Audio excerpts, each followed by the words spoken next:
Excuse me. I'm sorry to bother you, but aren't you Miriam Robertson? Yes, I am. I thought it was you. I'm just reading your book. Oh, which one? Getting the relationship you want. Oh, I'm surprised you recognise me from that photo. Oh, it wasn't from the photo. I saw you a few months ago on Loose Women. Oh, I see. I don't normally watch it, of course. It's just I'm not normally home when it's on, but I saw that you were going to be on, so I recorded it. Oh. You see, you don't mind me talking to you, do you? No, of course not. Your books have been very helpful to me. Oh, as I should say, chapter 3, how to put us ahead of me. Yes, but later on in the book it does say... This isn't the first time I've read it.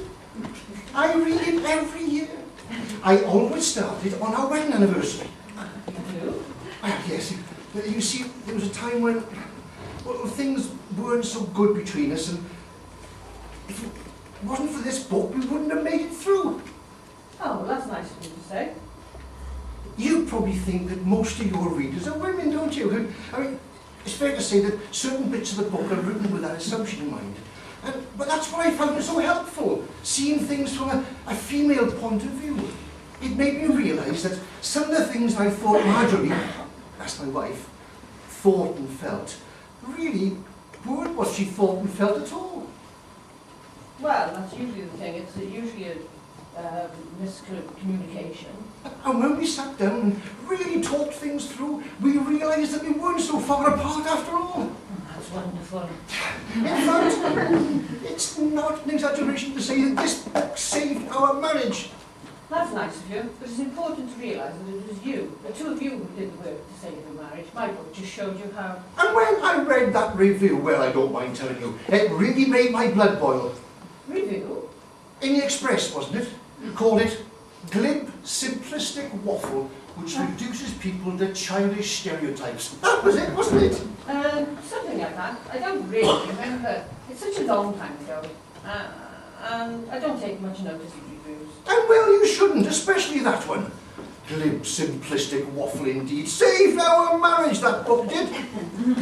Oh, that's nice of you to say so. And I wrote and told them. Oh, you did? Yes. Of course they didn't print my letter. Well, that would have made them look stupid, wouldn't it? I suppose. Anyway, you just ignore them. They're just bitter because they realise they haven't got your talent. That's very nice of you.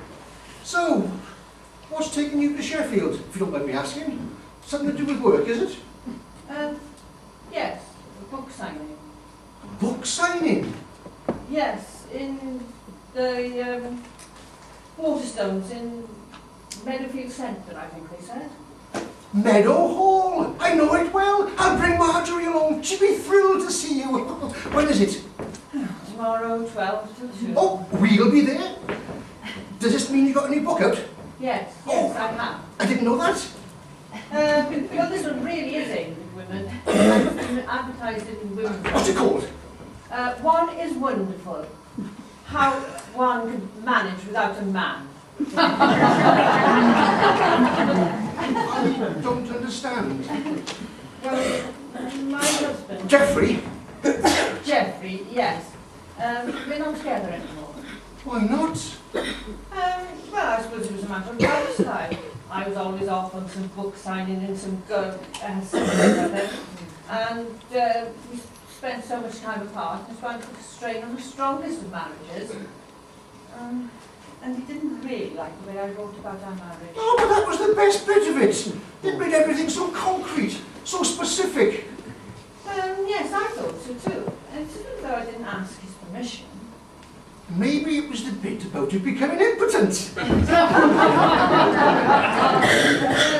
Surely I made it clear that in a long-term sexual relationship that's normal. That did come across. Absolutely, yes, chapter 10. Why the kettle can't always be on the boil.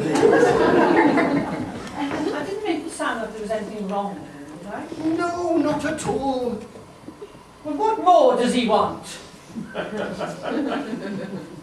So now you're writing books about how women don't need men to be happy. Look, I still stand by everything I said in those earlier books. It's just, well, it's important that people don't automatically think it a failure if two people can't live together. It might be the best thing for them to separate. It's a wonderfully liberating experience!